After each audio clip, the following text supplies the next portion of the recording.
Hey, everybody. This is Dr. Kevin McGovern, and we are here with 112th episode of the Prove It Live podcast. This is a part two of our development, who to choose for your baseball development. And this is going to focus on pitching. But before we get started, I want to introduce you to my very handsome podcast co-host, Mr. Mike Frary. Mike, it's all you. Thank you, Kevin. Wonderful introduction as always. Much appreciated. Yeah. But you know what? It's accurate. So I got no qualms about it. I'm excited to continue this with the development program with pitching. Before we get fully into it, I want to say that while we're going to be covering pitching, a real true off-season development program should cover everything. Now, granted, hitting is pretty much the hardest thing you're going to do in the sport. And so especially if you're a position player and not a pitcher, you should be focusing on the hitting probably, 2/3 of the time for your training. The other thing I want to say is that, and this isn't a sales pitch or anything, but it's just my experience, just the way it's been. The ones that really succeed, the ones that really, they play at high levels, Division I, et cetera. We had a kid that was drafted a couple of years back. Those kids they're not just coming in the 3 days a week, Kevin. The 3 days is like the minimum. That's part of the program. Then they're coming in another, day or sometimes 2 days a week, not all the time, but pretty consistently coming in 4 days. And sometimes every once in a great while you have that fifth day. But that's why we say the 3 days is really a minimum, and of course, you don't really want to be doing the bare minimum, but whatever works for you, obviously it can get costly. I get it. And, kids have other things on their calendars, but that really is something I just wanted to point out. And because as Kevin, fielding, I mean, if I take 10 kids come in just as a random sort of group number, and I asked them to get in a fielding position, 12-year-olds, like they're fielding a ground ball, not one of them is probably going to do it properly. Not exactly as they're supposed to, right? Glove out in front, flat back, all that stuff, they're in a squat.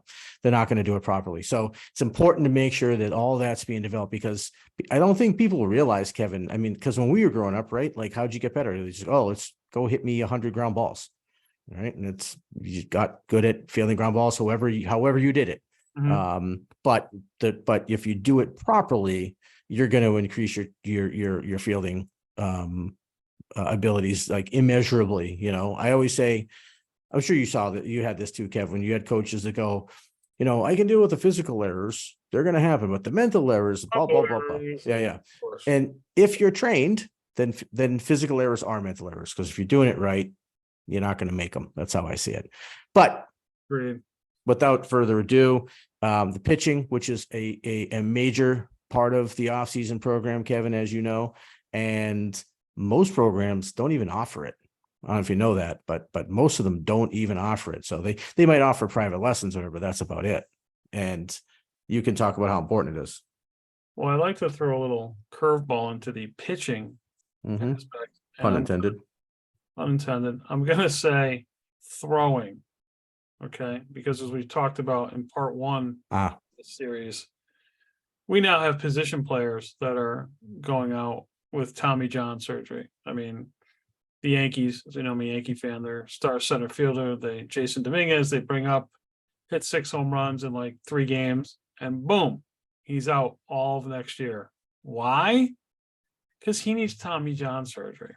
So there are a lot.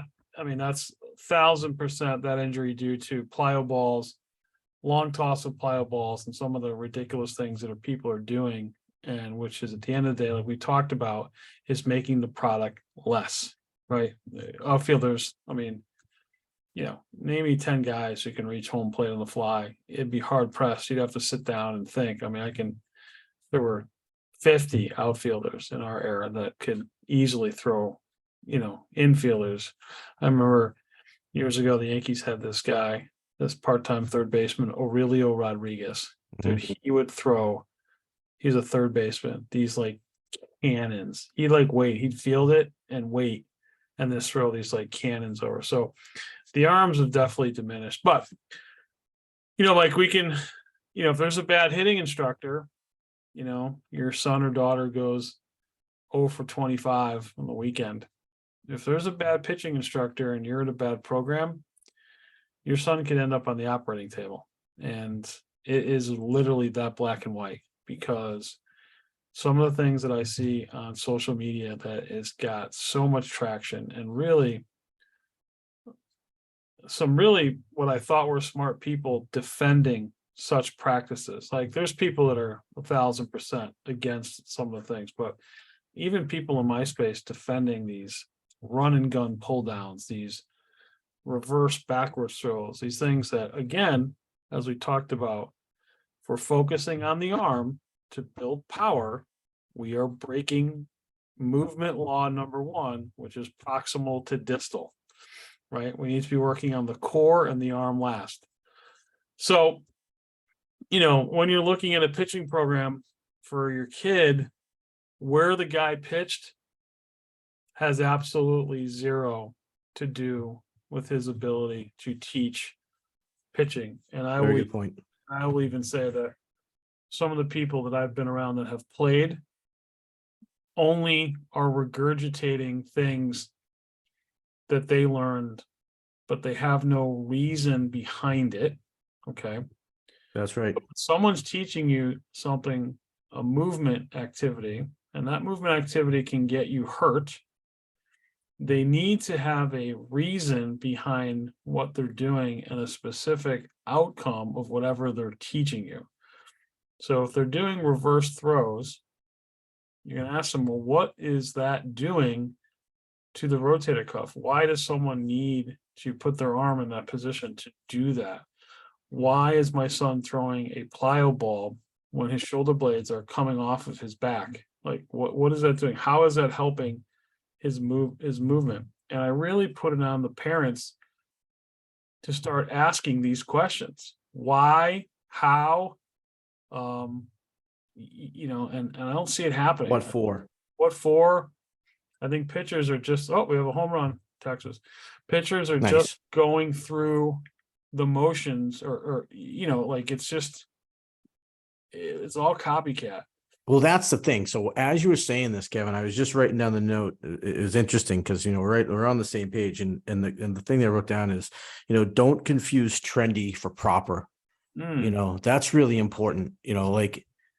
And drills for drills, right? So and that's something that's really, I think we should really make sure we point out in general with everything we're talking about, not just pitching, but everything, but specifically for pitching, because of what Kevin said, it could lead to injury, is there's tons of programs you got there to say they develop, and you're going to see them doing lots of the drills you see on Instagram or you see on Twitter with some of these, gurus, like Kevin mentioned, the plyo balls and in the reverse throws, etc. And be careful for that. Again, I didn't want to cut you off. You're right on point, Kevin, but yeah, you got to ask those questions. It's real important you ask those questions of what for. Anytime you're focusing on the arm, every time you're focusing on the arm to increase velocity, in my opinion, you're focusing on the wrong thing. Mm-hmm. Because the arm is the last thing in the kinetic chain. All right. The water's already coming down the river, right? So if you're focusing on the little muscles, just think of the logic of this. I mean, you're looking at the supraspinatus muscle in your shoulder being about this big, right? I'm holding this up right here. One of the 4 muscles of the rotator cuff. Yep, the one that's first 15 degrees of elevation, this big. Okay. Rest of the rotator cuff, maybe, they're all the same size. What's bigger, that or my tuchus? Right? My butt, right? My back extensors, my quads, my hamstrings, my groin. Logically, right? Like, when Bruce Lee goes to break blocks of ice, is he working on his reverse hammer throws? Or is he working on turning his core with the tightest, movement with intensity to generate force to his extremity? And that's why I think pitching is taught backwards. And that's why there are so many injuries. It's the whip. And This you know, hip I to always shoulder separation nonsense, all this, it's just putting undue stress on the shoulder. I mean, to cut you off. I just watched the new 30 for 30 for Fernando Valenzuela. Drop and drive, drop and drive, drop and drive. No drift forward, leave my arm at second base, and then try to turn my body. Where's the stress going? Do a freeze frame that picture. Where is the stress? On the back Right. extensors? No, it's on the shoulder joint and elbow. Yeah. Killing people. But yeah, will the tensile strength of the muscle cause this like rubber band whip? Yeah, but you only got so many of them. You only got so many arrows in your quill, right? That's Right. it. Right. And then it blows out. Yep. Some guys this year have blown out second, third time, right? You know, it's funny. I bet you that there are some people out there that, given the chance and opportunity, they would have Bruce Lee do these reverse throws and these other silly things, because they really think that that's, and again, it's there's lots of misunderstanding going around, and one of them is that this velocity thing, and people will tell you the ones that are teaching all these trendy things and putting them on social media, they'll tell you that these guys are throwing harder than ever. And, you know, the guys 30, 40 years ago didn't throw hard. They didn't throw as hard. That's completely untrue. It's at least unfounded, right? I guess I shouldn't say it's completely untrue either, because I can't say for sure that they, but we know they did. You talk to players that used to hit, and they threw just as hard. The guns are more accurate now. Like modern technology, think about a radar gun 30 years ago compared to now. I mean, look at your phone 5 years ago compared to your phone now. So a lot more accurate. They're getting better readings. And now they're picking up all sorts of things too, like the spin. So now we know what a heavy ball is and what it does and why and all that. And, you know, that was a mystery just 10, 15 years ago. So don't be confused. I think that's really important. But one thing that we can prove for certain is that injuries are far more rampant than they were, 30, 40 years ago. Exponentially off the chart at all levels, all abilities, and now, unfortunately, all positions. Yes. All positions, because now these fielders have started to do these ridiculous drills that, I mean, look at the Yankees. You go in their bullpen, you're going to see plyo balls, right? You're also going to see one pitcher, make it out alive, the starters. Right. Why? Because he is his own guy, Garrett Cole, right? He was doing that crap. Interesting. So you think all these guys are injured, someone would say, hey, why did Michael King fracture his elbow throwing a baseball? Like we all remember as a kid, Dave Dravecky break his arm, but he had cancer. You're right. Yeah. Like, you know, it's, I don't know. The other thing is I don't see the alarm. So there's not, because it's just a thing now, right? It's if you're a pitcher and you throw hard, you're going to sign a contract, but you're going to miss 2-3 years of your career. You might never come back as good as you were, but you might. There's that small chance you might come back throwing harder. And people argue, hey, well, Chris Sale's blah blah blah made $50 million. Yeah, he did. Yeah, but for every Chris Sale, there's 300 other kids who didn't make it who got hurt. So, and by the way, not to before you move on from that, ask Chris Sale if he's satisfied with the last 5 years of his career. And he's going to say, hell no, absolutely not. I mean, there's a guy, one thing I really respect him for is money's guaranteed in baseball. He could walk away. He doesn't. He keeps trying to come back. It's not working, but it's not for lack of effort. It's because he wants to perform. He wants to play. I bet you if you asked him, he'd probably take half of that 50 million if it meant that he could have pitched another 3 years healthily. Easy. Yeah. So, we can talk about that forever, but if you're looking again for a training program, again, it has to start with the movement first. We're going to take any 12 to 17-year-old, or even like any untrained individual. They're not going to be able to squat correctly. They're not going to be able to depress their shoulder blades. They're going to have poor movement of their shoulder and shoulder blade. All of that needs to be corrected. not with a strength and conditioning program, because when we add on top of a bad foundation, we're going to get worse results. That has to be corrected with a person, physical therapist, trainer who knows human movement and can get the body kinesiologically and neurologically correct, moving correctly before we start adding weight, velocity, all these kind of things, or you are going to have a bad result that most oftentimes will end up in injury. So let me ask you, so what would an off-season pitching program, generally speaking, like just an outline, what does it look like? Is there on-ramping, is the conditioning different, or at the end of the off season when they're getting ready to go for the high school tryouts versus the beginning of the off season, et cetera? Great question. Everyone is focused on the amount of throws. That's not even part of my equation, right? I'm here to build, let's just start from the neck down. I'm here to build incredibly working scapular, thoracic, and scapular humeral motion, right? That we are kinesiologically correct. We are following the scapular humeral rhythm, which is a law, 3 to 2. For every 3 degrees, I move my shoulders. My shoulder blade has to rotate 2.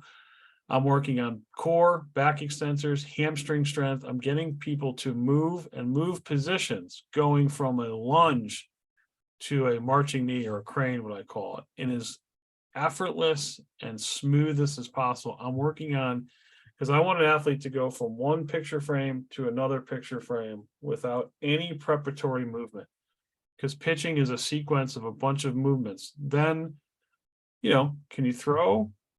Sure. But I can guarantee you, and we have proven that we can take someone on a foam roller and have them do 150 scapular work and pick a ball up and throw it 3 miles an hour harder than they did before. Right.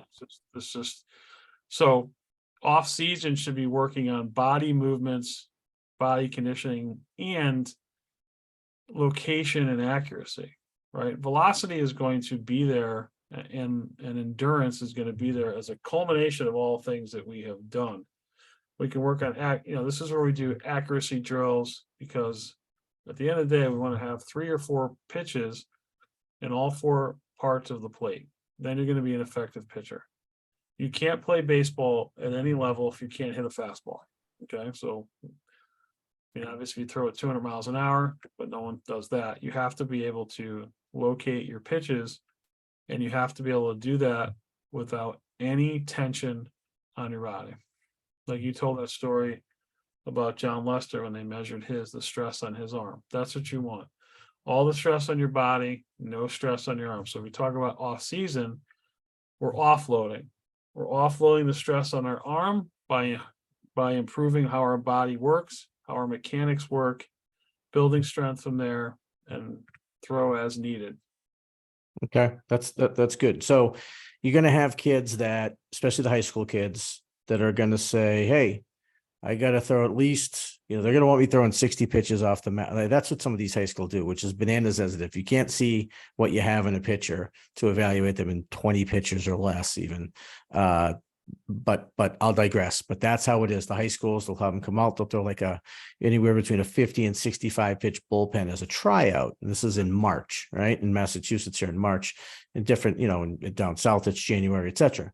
So I think I know what you're saying, but maybe explain why you're probably not going to worry about that number, and why not. That goes to basic muscle physiology, right? Yep. When we exercise, when we lift weights, when we run, we do microscopic muscle tears. That's just how the body works. And then it repairs itself and gets bigger, whatever. That's what the whole steroid thing is about, is that steroids make that cycle go 10 times as fast. So does LeBron James be a better basketball player by scrimmaging all the time? Or does he being a better athlete by working on his conditioning, his movement, his core movements, and refining his movements, right? Right. Did these golfers, as you heard me say today, Bryson DeChambeau hit a 275-yard 4-iron. Did he get that way by teeing up a bunch of 4-irons and swinging as hard as he has? No, he worked on his body and how it moves. So if we have a perfectly moving body that's well conditioned, that can handle, it's literally like bulletproof, yeah, go ahead, throw 60 pitches. That should be like nothing because you're prepared. Right. But if you've been doing activity all winter that didn't include good movement and throwing a ton, you've done a bunch of micro traumas, and now you go and throw 60 pitches, now you're hurt. And I think that's really important to understand. That's really important because I know that all these programs, the ones that will include some sort of pitching training, that's their main goal is like, let's ramp them up to get to throw X amount of pitches by X amount of date. And it's so carbon copy, cookie cutter, assembly line type of training. And it's obviously not working. And it's obviously not what you should focus on. And so I'll reiterate basically what Kevin just said is like, if you're doing it right, you're going to prepare, your body's going to be prepared for that. You're going to be able to throw with a healthy motion. In addition, by the way, yeah, it doesn't matter what you're throwing. The conditioning is going to come along. And so sort of what you're saying is that the performance really ultimately becomes a byproduct of proper training. 100%. That's probably the best way to put it.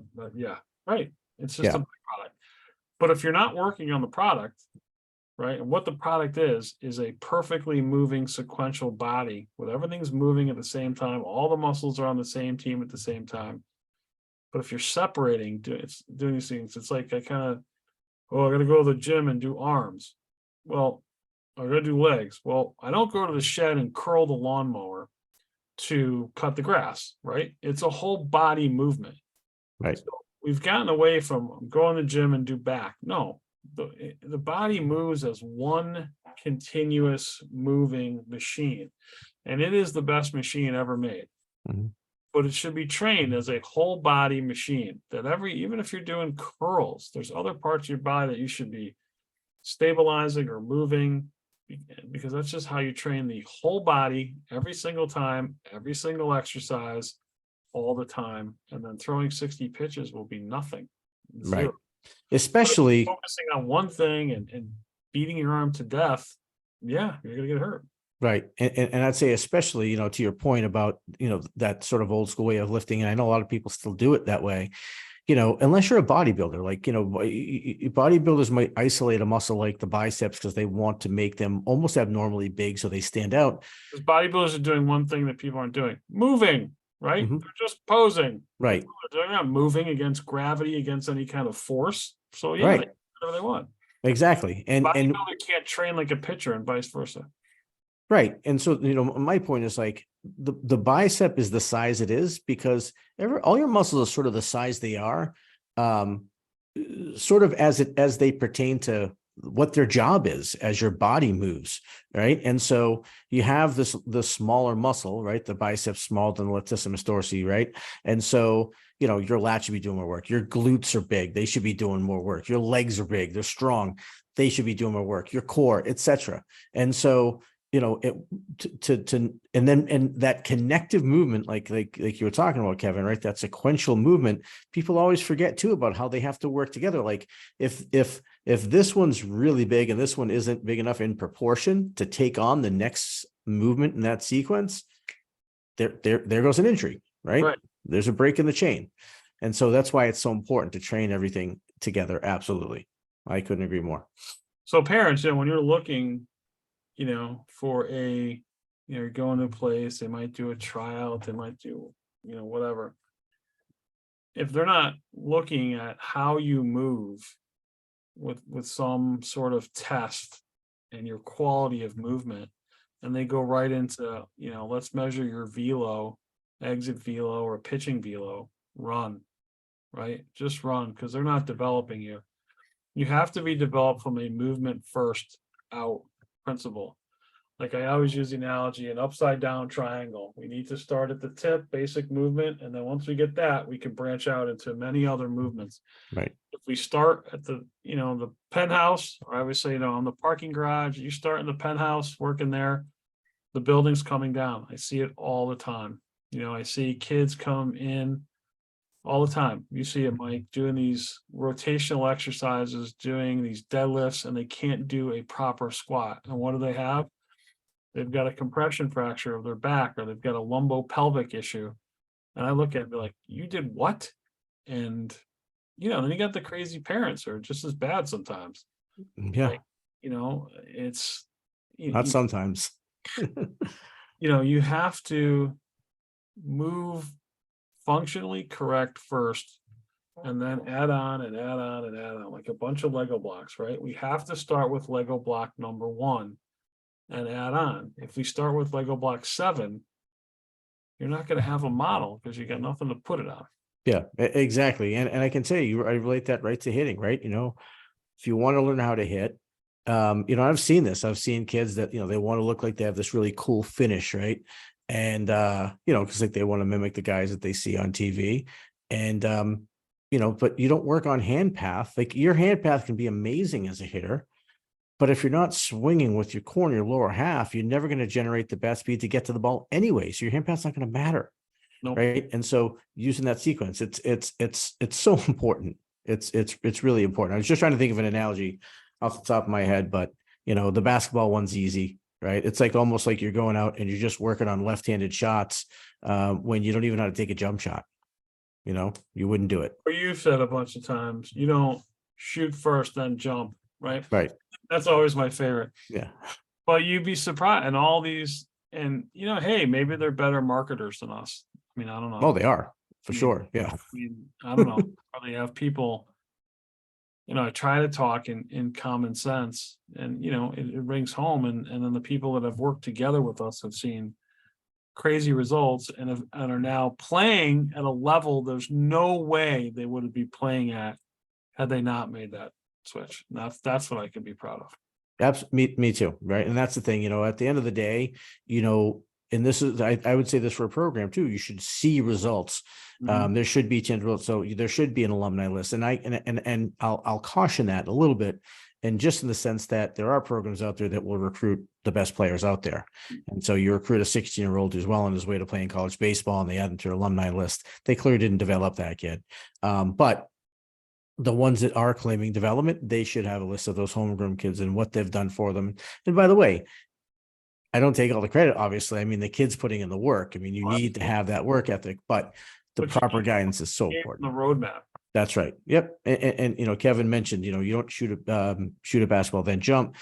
When you're swinging with your arms and your upper body, or your shoulders, that's the same. It's the athletic equivalent to that basketball analogy. Mm-hmm. It really is. I don't know if everyone understands that even at the high school, the successful varsity high school athlete, the reason why only 4% of high school varsity players go on to play college, 4% varsity, high school, college, not high school students, not high school sports in general, varsity. Because you can see some successful kids at varsity that don't do this properly. They swing with their arms. And that's where I was saying before, is like, you can learn how to get good. You can learn how to be a successful collegiate athlete, but it's important that you get the right training. Otherwise you're behind the ball. So what I'll say to I guess wrap up both of these episodes is player development has to start with player movement first, in my opinion. And if it doesn't, to me, you're not developing an athlete. Because they're going to break down, they're going to lack performance, and they're going to get injured, right? You have to refine movement. You have to be able to test and show that. You have to be able to assess what isn't moving right and to be able to correct it. And those people have degrees after their name and initials, and usually pass board exams. Okay. Now, I'm not saying anything against people who have played.